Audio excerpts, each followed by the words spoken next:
This video explains Henry's law.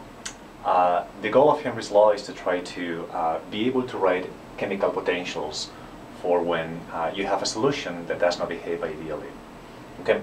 Until now, we've learned how to write chemical potentials for a gas, in an ideal gas case, and then for any of the two components of a binary mixture when the solution is ideal.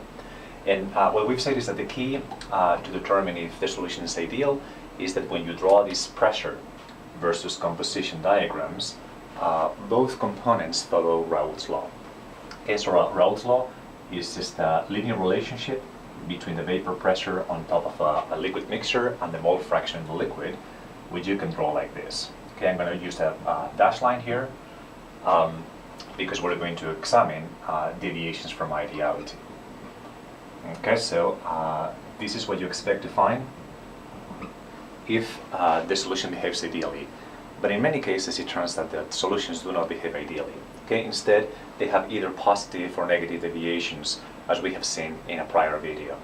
Now, let's actually take a closer look at how those deviations take place. Okay, so we're going to draw here the actual experimental vapor pressures for a liquid A, okay, when you have deviations from ideality.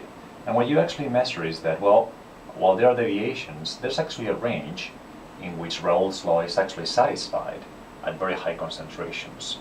Okay, so notice how right here, okay, from that point towards higher concentrations, you actually have that the solvent, okay, this the component that is in majority, say mole fractions of 0.9 and above, does follow Raoult's law. So in principle, you can actually see that you could actually use this expression again at concentrations that are higher than 0.9 or so.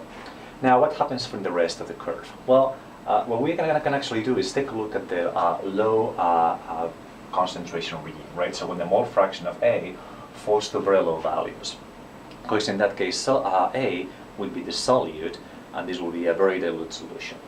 It's not very clear what happens here, but if you actually zoom in, you can see that there is in this tiny little range right here, there's also linear dependence between the vapor pressure of A and the mole fraction of A in the mixture.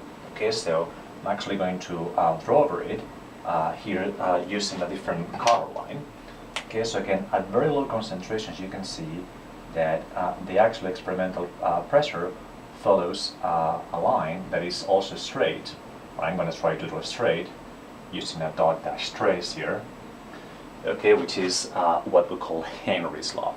Okay, so Henry's law also tells you that there is a direct proportionality between the vapor pressure of A and the mole fraction of A, but the proportionality constant is not what we had for Raoult's law.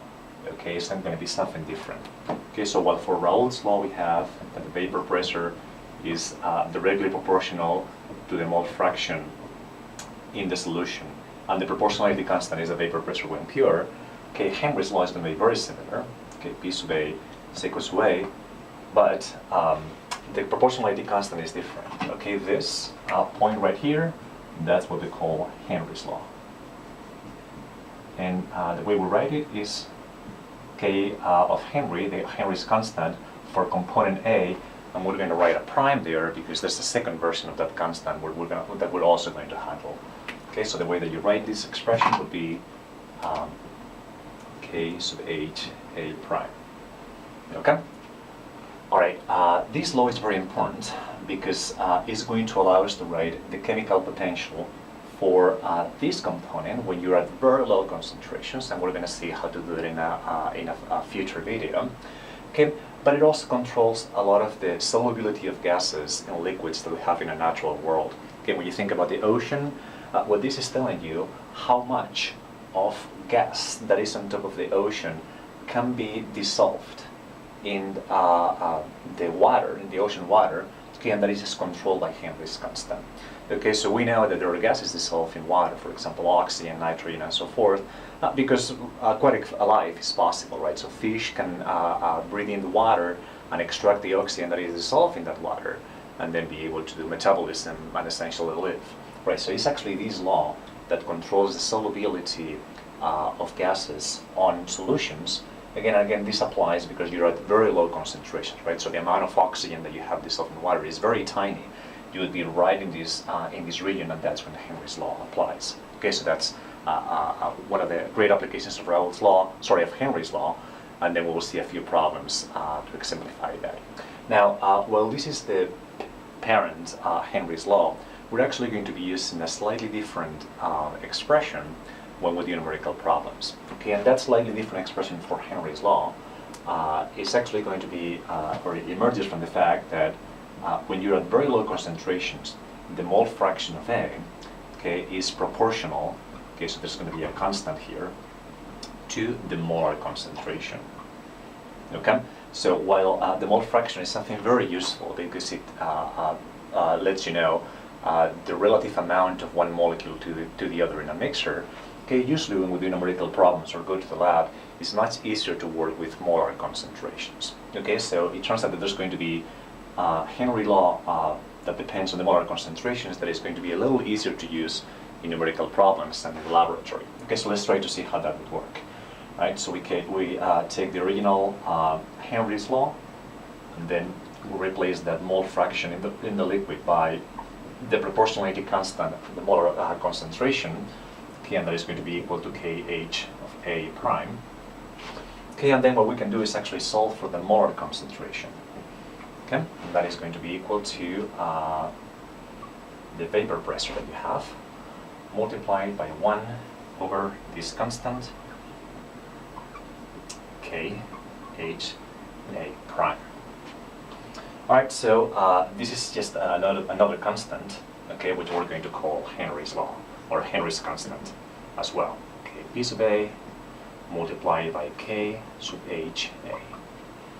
Okay, that is the second version of Henry's law, which I'm going to redraw right here.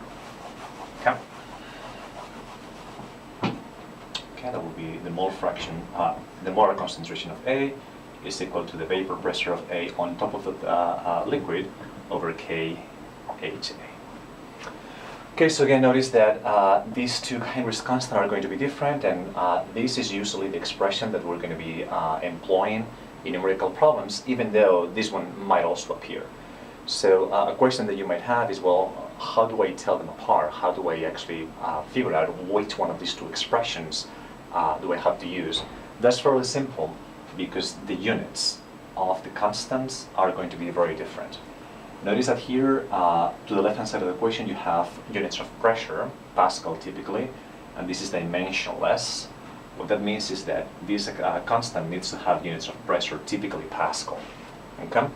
Now, if you take a look at this bottom expression, there is going to be units of mole per volume in the SI unit that will be mole per cubic meter. Okay? Then your pressure here is going to have units of Pascal, typically. And that means that your Henry's constant has to have units of molar concentration, mole per cubic meter, divided over units of pressure, Pascal, sometimes kilopascal. Okay, so that's how you tell apart which expression you have to use.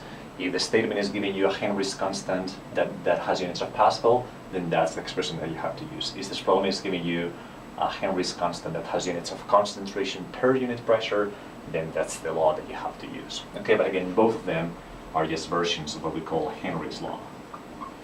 And again, just to close this video, this is very important because it controls the solubility of species at very low concentrations. Okay? All right, so again, notice that we can go back to the ocean example. This expression tells you if you have pressure of a gas on top of a liquid, what will be the concentration of that gas in the liquid. Okay? And again, there will be a number of problems in the homework that will allow you to explore that to a higher level of detail.